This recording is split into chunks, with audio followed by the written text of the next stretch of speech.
দিনে মাত্র 3 থেকে 4 ঘন্টার ঘুম, সেটি আবার কোনো কোনো দেশের সরকার প্রধানের। একটি দেশের ভবিষ্যৎ, নিরাপত্তা, অর্থনীতি কিংবা আন্তর্জাতিক সম্পর্কের মতো গুরুত্বপূর্ণ সিদ্ধান্ত যাদের হাতে, তারা কিনা ঘুমান মাত্র 3 থেকে 4 ঘন্টা। কি শুনে অবাক লাগছে?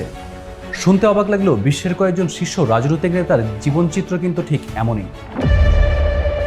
গভীর রাত পর্যন্ত বৈঠক, ভোরের আগে নিরাপত্তা ব্রিফিং, হঠাৎ সংকট মোকাবেলা, টানা সফর এবং মিটিং এবং ভাষণের ব্যস্ততায় তাদের দিনরাতের হিসেবটা ঠিক এলোমেলো হয়ে যায়। তাহলে এখন প্রশ্ন হলো, এত অল্প সময় ঘুমিয়েও কিভাবে তারা একটি দেশের দায়িত্ব সামাল দিতে পারেন? একটি প্রতিবেদনে উঠে এসেছে বিশ্বের কয়েকজন শীর্ষ রাজনৈতিক নেতাদের ঘুমের অভ্যাসের বিস্ময়কর তথ্য। চলুন জেনে নেই সেটা। তালিকার শুরুতেই চমকে দেয় একটি তথ্য দিয়ে। বিশ্বের এমন এক সরকার প্রধান আছে যিনি কখনো রাতে মাঝে মাঝে ঘুমানই না। বলছিলাম জাপানের প্রধানমন্ত্রী সানায়ে তাকাইচির কথা।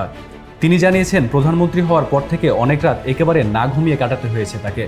তিনি সাধারণত 0 থেকে 3 ঘন্টা রাতে ঘুমান। শান্তিপ্রিয় একটি দেশের প্রধানমন্ত্রী হয়েও টানা 5 ঘন্টার ঘুমকে তিনি কি বলে আখ্যা দিয়েছেন জানেন? ঈশ্বর প্রদত্ত আশীর্বাদ।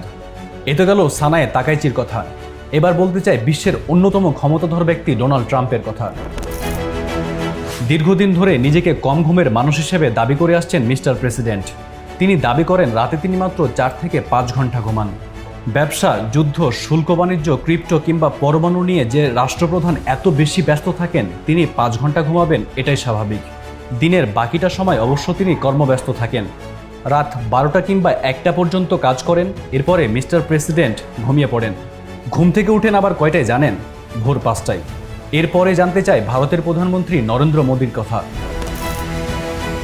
মোদী নিজের ঘুমের বিষয়ে বলেন, তার শরীরে জৈবিক চক্র ঠিক এমনভাবে তৈরি হয়েছে যে তিনি মাত্র দিনে 3 থেকে 4 ঘন্টা ঘুমালেই তার সব ক্লান্তি একদম সেরে যায়। এই অল্প সময়ে গভীর ঘুম হয় বলে জানিয়েছেন তিনি। মোদীর মতো ঠিক সমপরিমাণ নিদ্রা যাপন করেন ফরাসি প্রেসিডেন্ট ইমানুয়েল ম্যাক্রো। তথ্য বলছে প্রেসিডেন্ট হিসেবে দায়িত্ব পালনের সময় তিনি মাত্র 3 থেকে 4 ঘন্টা ঘুমান এবং সহযোগীদের সাথে যোগাযোগ রক্ষা করা তার নিয়মিত অভ্যাস। কম ঘুমের তালিকায় আছেন সাবেক মার্কিন প্রেসিডেন্ট বারাক ওবামাও।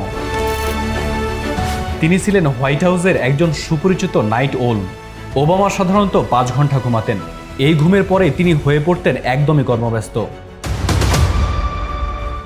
কম ঘুমিয়ে কাজ করাকে অনেক সময় কর্মদক্ষতার প্রতীক হিসেবে ধরা হয়, কিন্তু বিশেষজ্ঞরা বলছেন কম ঘুমিয়ে স্বাভাবিক থাকতে পারে এমন মানুষের সংখ্যা খুবই কম। বেশিরভাগ প্রাপ্তবয়স্ক মানুষের জন্য রাতে অন্তত 7 ঘন্টা ঘুমের প্রয়োজন। একজন নেতা কতক্ষণ জেগে থাকছেন তার থেকে গুরুত্বপূর্ণ বিষয় হলো তিনি কতটা নিখুঁত এবং সঠিকভাবে একটি দেশের সিদ্ধান্ত দিতে পারছেন।